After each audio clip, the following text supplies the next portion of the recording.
Ahora vamos a hablar de respiración. La respiración involucra aquel intercambio gaseoso de oxígeno y dióxido de carbono que es iniciado a nivel alveolo-capilar y que va a terminar a nivel celular. Semiológicamente, podemos estudiar la mecánica de la respiración por medio del examen físico. Y los trastornos funcionales y bioquímicos consiguientes los vamos a estudiar por medio de los exámenes funcionales respiratorios y de gases en sangre.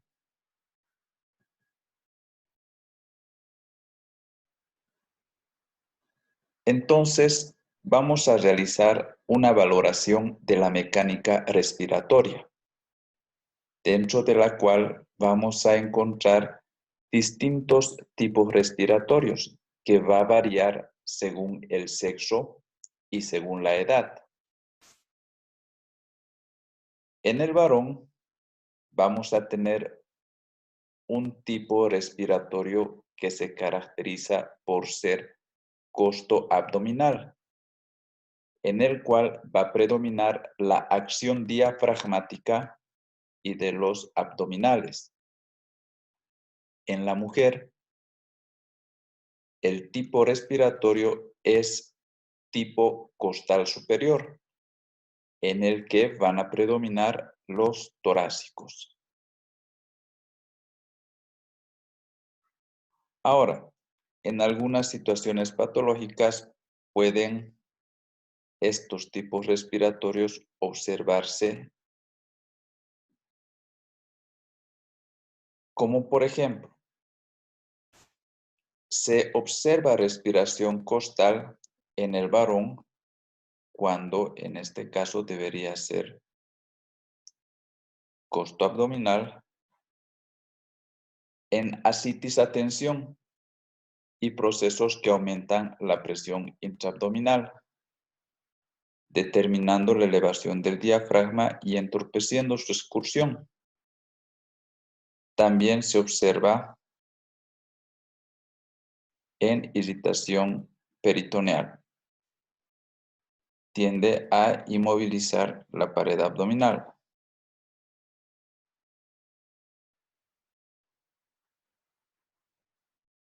Ahora, la respiración tipo abdominal en la mujer, cuando se observa esta, va a sugerir irritación pleural u otro proceso que perturbe la excursión respiratoria. En los adolescentes, el tipo de respiración suele ser costal y en niños diafragmática o abdominal. Debemos saber que con cada respiración ambos hemitórax deben tener movimientos simétricos y sincrónicos, hacia arriba y hacia abajo. En cada inspiración debe desplazarse el diafragma hacia abajo y el tórax y abdomen hacia afuera.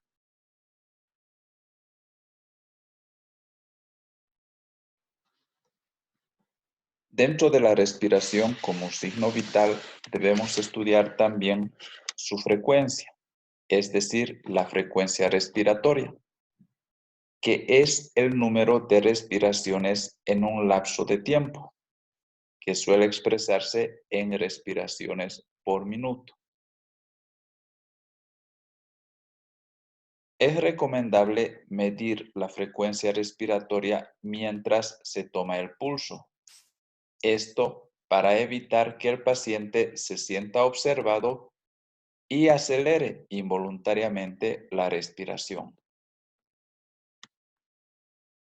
La frecuencia respiratoria va a sufrir también variaciones en relación a la edad.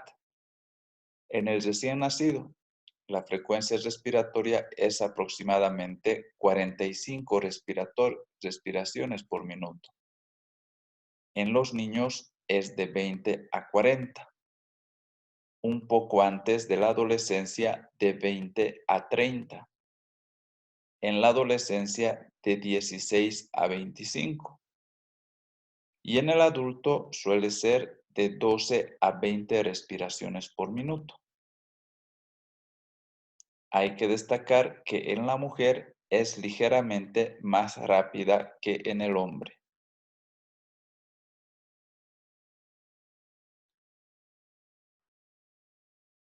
La respiración normal se denomina eupnea. La apnea es el cese de la respiración. Taquipnea es el aumento de la frecuencia respiratoria. Puede darse en procesos pleuropulmonares agudos, insuficiencia cardíaca, durante el ejercicio, emoción, dolor, fiebre, anemia, dándose que en la tuberculosis las respiraciones por minuto suelen incluso sobrepasar las 60 respiraciones por minuto. Al contrario, la bradypnea es la disminución de la frecuencia respiratoria, que puede observarse en pacientes con enfisema pulmonar avanzado, acidosis metabólica urémica o diabética, y en depresiones del centro respiratorio asociadas a narcosis, opiáceos u otras drogas sedantes. Aquí tenemos un gráfico que nos ilustra una respiración normal, es decir, eupnea. Aquí tenemos el cese de la respiración, es decir, un periodo de apnea. Esta imagen nos muestra unas ondas que traduce una frecuencia respiratoria acelerada, lo que va a ocasionar un aumento en la frecuencia respiratoria, lo que se denomina taquipnea.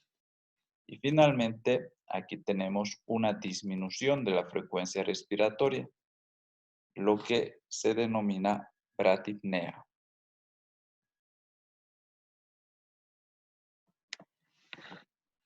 Debemos hablar también acerca de la amplitud respiratoria. La amplitud respiratoria en general es función de la frecuencia. A mayor frecuencia respiratoria va a haber menor amplitud y viceversa.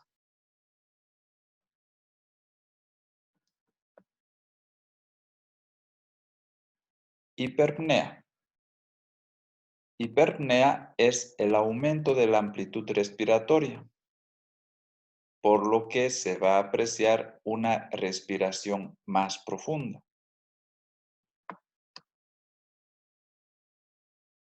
La hiperpnea se observa en la respiración acidótica, o también conocida como de Kussmaul, en la cual el paciente respira profunda y acompasadamente, como una sucesión ininterrumpida de suspiros, con escaso o ningún malestar subjetivo.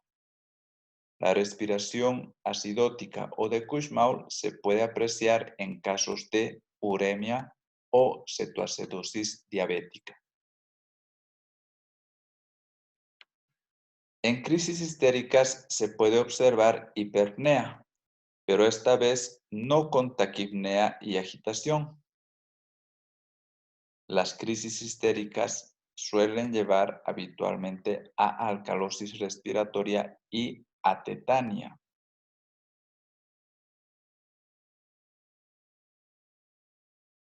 También se puede observar en casos de meningitis y otros estados de inconsciencia una disminución de la amplitud respiratoria, es decir, una respiración superficial.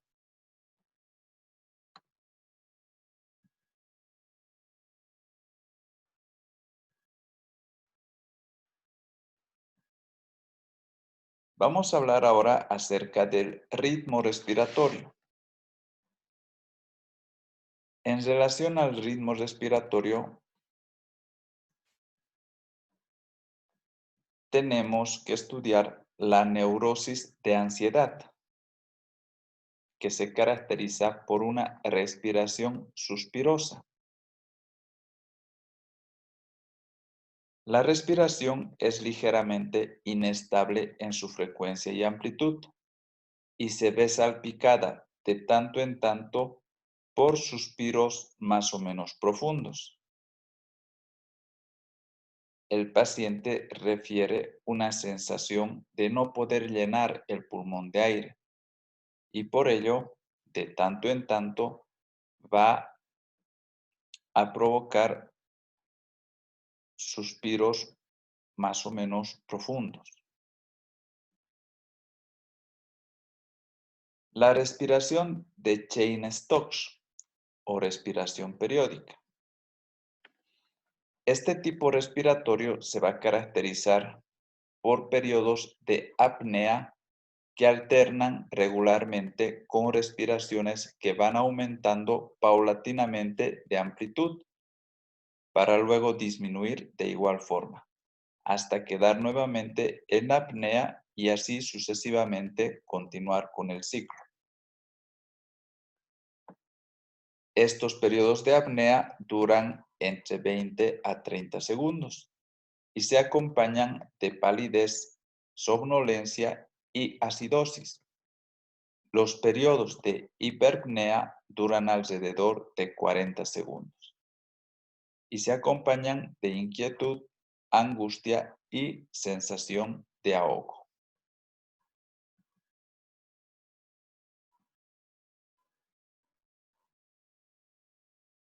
Aquí tenemos una imagen que nos muestra la respiración de Cheyne-Stokes, donde tenemos un periodo de apnea que después va aumentando progresivamente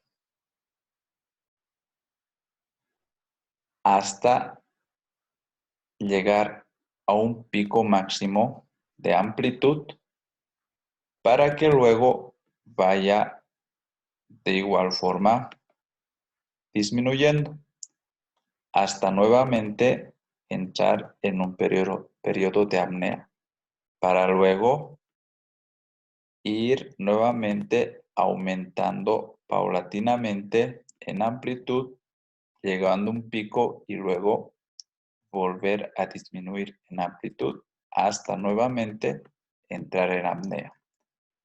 Este es el ciclo que se repite en la respiración de Cheyne-Stokes. Aquí tenemos la misma imagen. Tenemos un periodo de apnea que va progresivamente aumentando de amplitud la onda respiratoria para luego ir disminuyendo hasta volver a entrar en un periodo de apnea. Este tipo de respiración suele observarse en forma fisiológica durante el sueño en pacientes lactantes y también en ancianos. De manera patológica se la aprecia en la insuficiencia cardíaca izquierda en mayores de 50 años. Aparece de preferencia de noche y el médico no siempre logra percibirla, pero el paciente va a describirla como un insomnio de conciliación acompañado de angustia y sensación de ahogo que persiste hasta el amanecer. Otros factores que pueden desencadenar la respiración de Cheyne-Stokes son el uso de morfina y barbitúricos que pueden desencadenarla y también tenemos otro medicamento que es la aminofilina que en su momento o que a diferencia de los anteriores, esta va a aliviarla.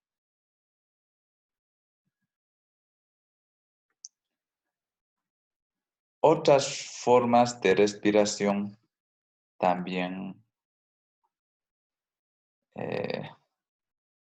que suelen reflejar alteraciones patológicas son la respiración atáxica o caótica, que se caracteriza por ser irregular en frecuencia y amplitud y es interrumpida también por periodos de apnea de aparición caprichosa. Respiración atáxica. Aquí, pero, si se dan cuenta, no sigue el mismo patrón anterior de la respiración de Cheyne-Stokes, ya que aquí tenemos un periodo de apnea, aquí tenemos otro periodo de apnea, ya no hay ese aumento progresivo de la onda, llega a un pico y luego desciende progresivo hasta entrar en periodo de apnea. Aquí ya vemos que todo es más caótico.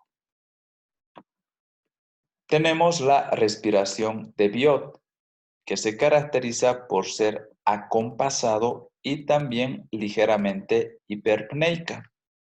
Es interrumpida irregularmente por súbitos y prolongados periodos de apnea. Tanto la respiración atáxica como la respiración de Biot se observan en caso de daño grave del sistema nervioso central.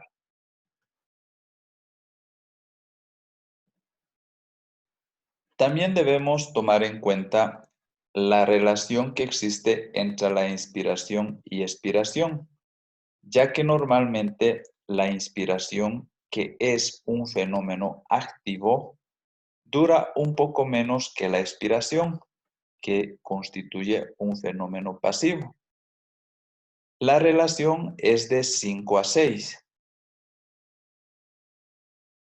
A la auscultación del pulmón normal, la inspiración se oye de comienzo a fin, mientras que la expiración es breve y casi siempre inaudible en una relación de 5 a 1.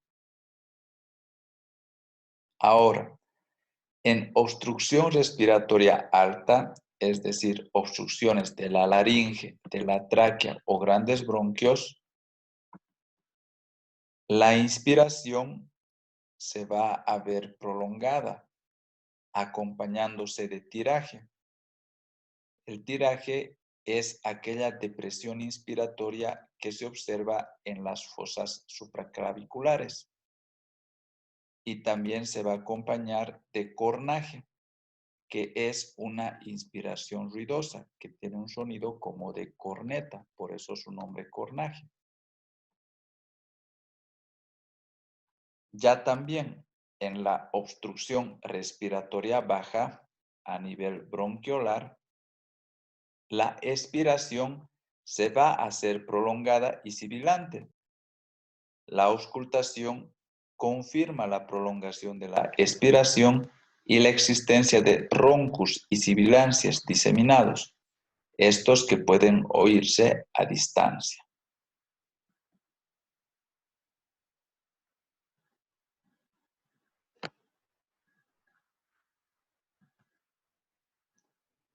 Otro tipo respiratorio es la respiración paradojal, en la cual el abdomen se contrae en forma perceptible durante la inspiración, al contrario de lo que ocurre normalmente. Suele observarse en fracturas costales múltiples o en fatiga diafragmática. Otras variantes de la respiración de valor semiológico son la apnéusica, en la cual hay una fase inspiratoria prolongada seguida de apnea expiratoria. La respiración agónica, que generalmente es bloqueante y que se sigue de apnea, suele indicar el comienzo de una parada respiratoria.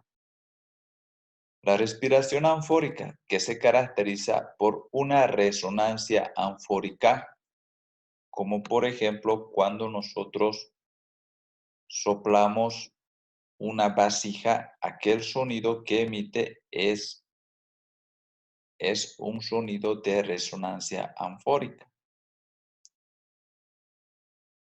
que se suele observar en la tuberculosis con cavernas pulmonares, en bronquiectasias y también en el neumotórax.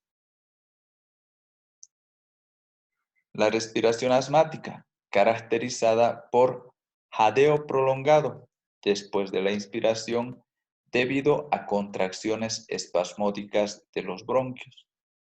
La respiración de Bouchat, que es característica de la bronconeumonía infantil, en la que la pausa sobreviene después de la inspiración y la expiración más corta es la que comienza al parecer el acto respiratorio.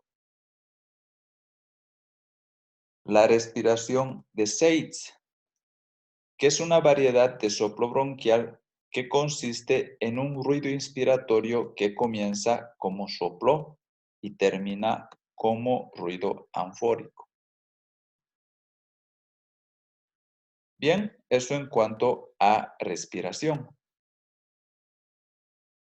Ahora vamos a continuar con el estudio de la temperatura.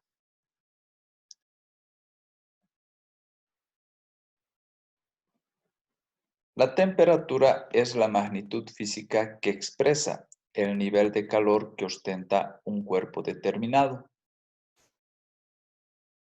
Se origina por la combustión de alimentos que viene a ser la principal fuente de calor del organismo, ya sea en el hígado o en los músculos. El calor se pierde a nivel cutáneo por convección, radiación y evaporación. La temperatura corporal se explora con la ayuda de un termómetro clínico, graduado en centígrados. Puede ser de 30 a 45 grados centígrados esta graduación.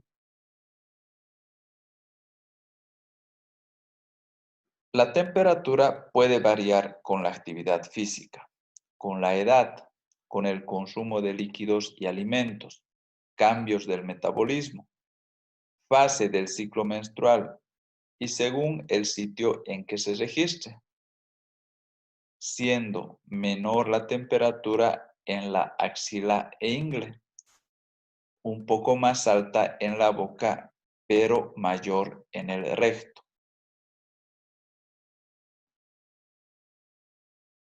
La temperatura suele variar en relación a las horas del día.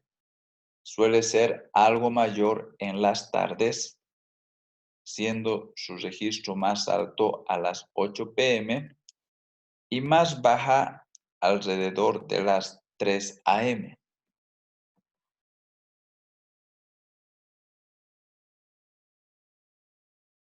Hablamos de termorregulación para hacer alusión a la capacidad del cuerpo de regular su propia temperatura dentro de ciertos márgenes que no sobrepasan las 8 décimas de grado, aun si la temperatura ambiental fuera muy distinta. Es una acción a nivel del hipotálamo.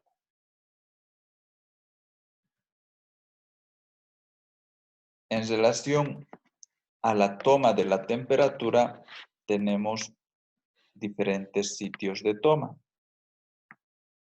Cuando se toma la temperatura en la cavidad axilar, vamos a decir que entre 36 y 37 grados centígrados estamos frente a una temperatura normal. Para tomar la temperatura en la cavidad axilar, el termómetro debe adosarse bien a la piel, no existir excesiva pilosidad ni humedad. En caso de estar húmeda la cavidad axilar, se debe secar suavemente la misma sin restregar con el paño. La mano correspondiente, la que sostiene el termómetro, se debe colocar sobre el hombro opuesto y registrar esta temperatura durante 8 minutos como mínimo. No es recomendable el uso o la toma de la temperatura de la cavidad axilar en caso de pacientes con gran emaciación.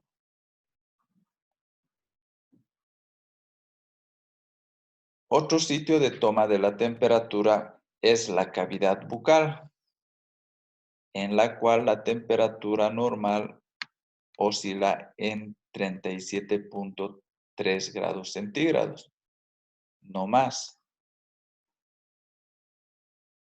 Se debe colocar debajo de la lengua en un costado de la boca por 3 a 5 minutos el termómetro.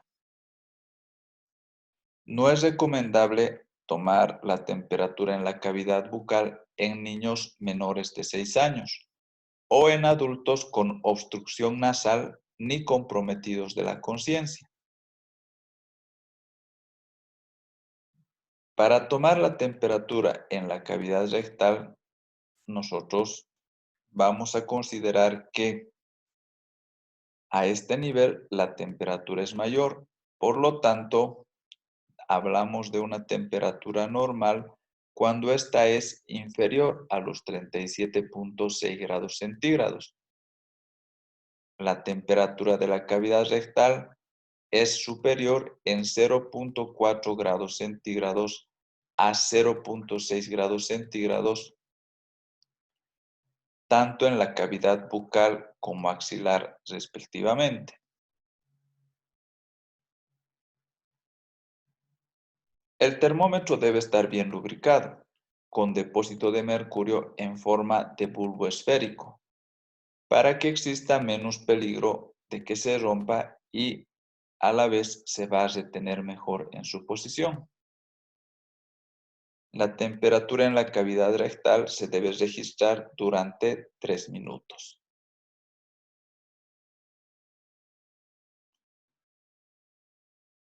Ahora, debemos nosotros saber la utilidad de la toma de la temperatura, ya sea por vía axilar, bucal o rectal, y cuándo es útil también combinar estos métodos. Por ejemplo, la temperatura rectal es por lo menos 0.5 grados centígrados mayor que la axilar. Ahora, en casos de apendicitis aguda o anexitis aguda u otras pelviperitonitis,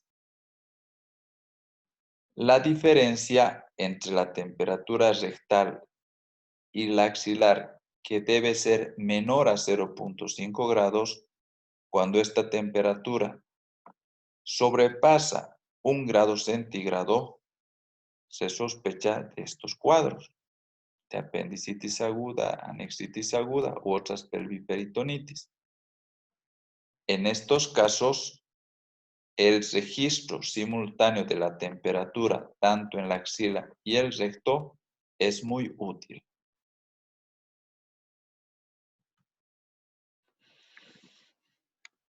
Las alteraciones de la temperatura son la fiebre, que es la elevación de la temperatura corporal central por encima de las variaciones diarias normales. El punto de ajuste de la temperatura interna a nivel hipotalámico está elevado, pero con mecanismos de control conservados. La fiebre responde a antipiréticos. Febrícula.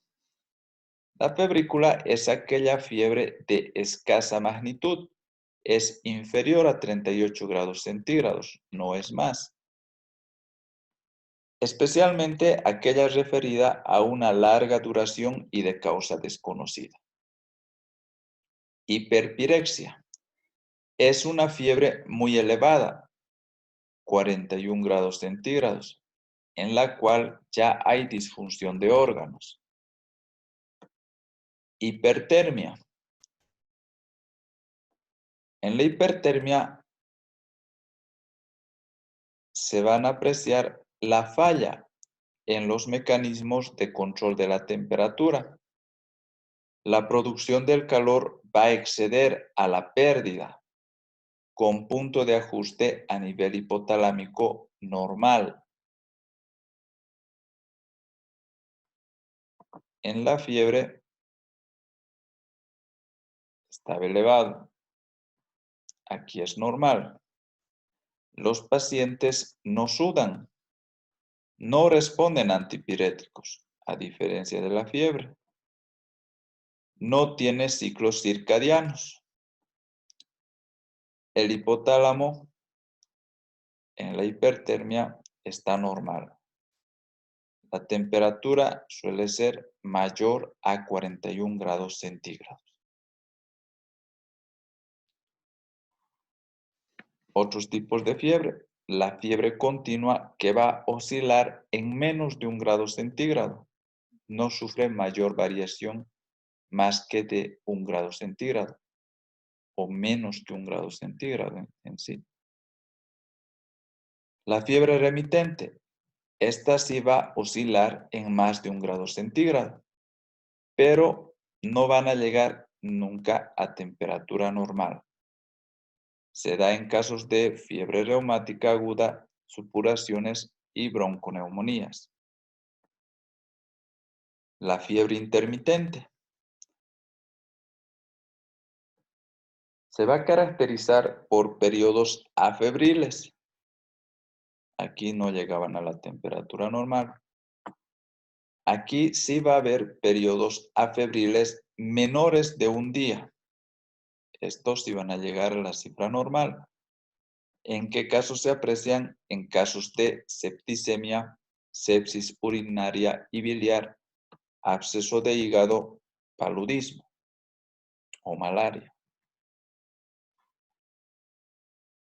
La fiebre recurrente se caracteriza por varios días de fiebre alternados con varios días de temperatura normal. Se aprecia en malaria, en meningococemias,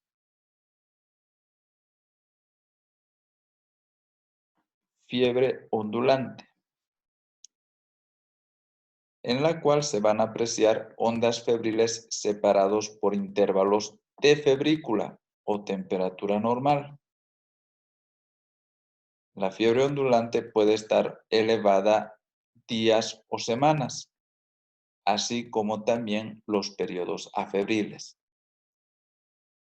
La fiebre ondulante se va a apreciar en pacientes con brucelosis, enfermedad de Hawking, en pacientes con endocarditis. Fiebre éctica o séptica, en la cual va a haber diferencia entre el pico máximo y el punto más bajo muy amplia. Va a haber entonces diferencia entre picos muy amplia,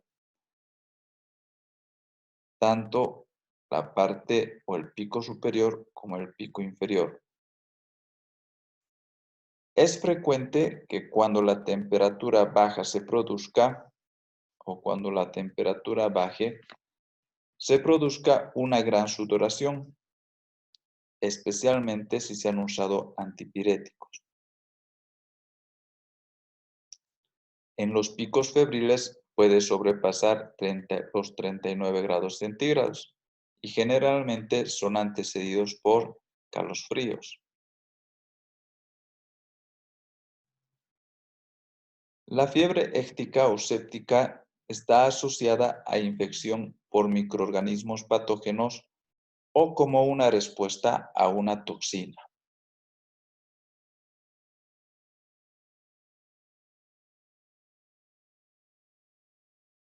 Hipotermia. Hipotermia es el término que se utiliza para hacer referencia a una temperatura inferior a 35 grados centígrados. La hipotermia puede registrarse o puede verse en pacientes normales. cuando estos están durmiendo, es decir, durante el sueño nocturno, que se han registrado descensos hasta 35.5 grados centígrados.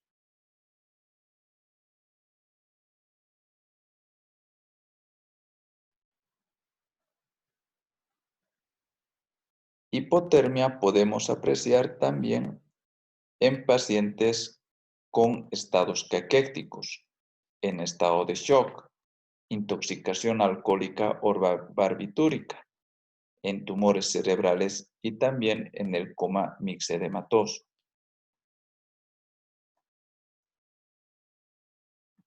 También puede ser causa de hipotermia el uso indiscriminado de antipiréticos y también la exposición al frío intenso y prolongado.